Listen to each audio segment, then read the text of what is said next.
guys, so let's start talking about texture. I have my paper set up with my 10 little squares, 1 inch by 1 inch. But first I need to find some textures. So just for the ease of the demonstration, I'm going to find my textures in the National Geographic. You can do this, or you can go outside and find actual textures out in life. Doesn't matter, it's up to you. But let's see, just starting with the cover, I already see texture. Really visible texture in her blouse, right? We have all this great folded fabric here and here. That would be a nice texture. Let's move in. Oh, here's a good one. Fur is always a good choice. Now, it's important to remember that I want you to think of your textures as zoom-ins, okay? So if you drew me a picture of the whole fox, that would not be a texture. But if you zoom in on his fur, that would be a texture, okay? Let's move on. Here we have, look at all this rock wall, old brick, all of this. If you zoom into any area here, that would make a great texture. Okay. Let's see, what else do we have? Ooh, here, all this great broken up copper, the rocky look to it, all this little tiny broken up stuff. If you zoom into these areas right here, those would be great textures. Now, is shiny a texture? Yeah, shiny is definitely a texture. So you could do this like a continuous tone with a nice reflection. That would be a texture. Don't do all of them like that though. Really get in there and try different things. Okay. Here we could zoom in on these barnacle-like areas and do those, or into this. What else have we got? All right. So again, we're going to zoom in, so we can even pick a picture like this, which is a really big scene of a valley, and just zoom into these little areas right here and recreate those textures just as you see them, okay? What else have we got? Ooh, this is a good one. So your third study drawing is a bird, right? The whole point of it is to study texture, to practice your texture, so we would be doing feathers. So this would be a good one for that. But you could zoom in and do some of this feather texture. That would look lovely. What else? Oh, this one's great. Underwater stuff is always good. So we have these coral-like structures right here. If you zoomed in on this, that would be a really beautiful texture. Even the texture of this rock with the little licheny growths on it, that would be another one.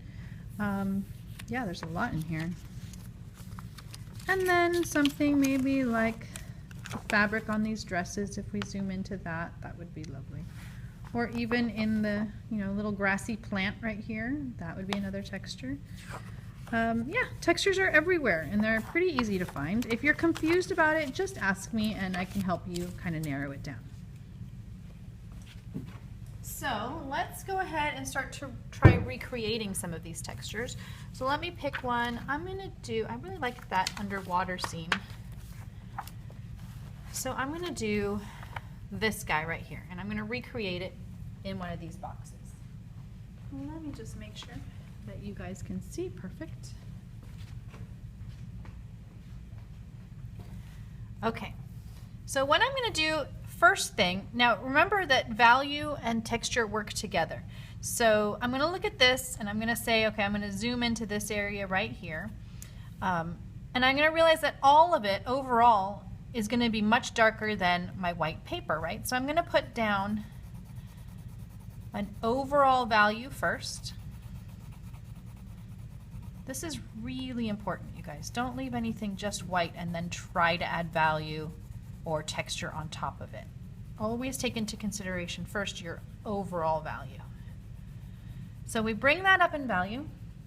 Then we can start to try to recreate some of these little sections. Now here's the thing. Do I expect you to create an exact photocopy of what you see? No, I do not. You are not a machine. So what I want you guys to think about is the idea that you are actually creating an illusion.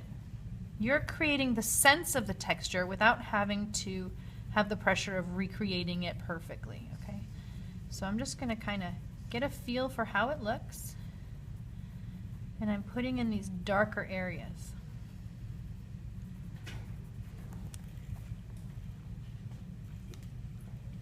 Now I might go ahead and use my eraser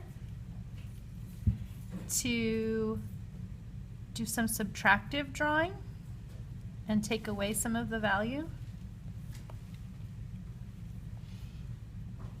So we can get some of that white back.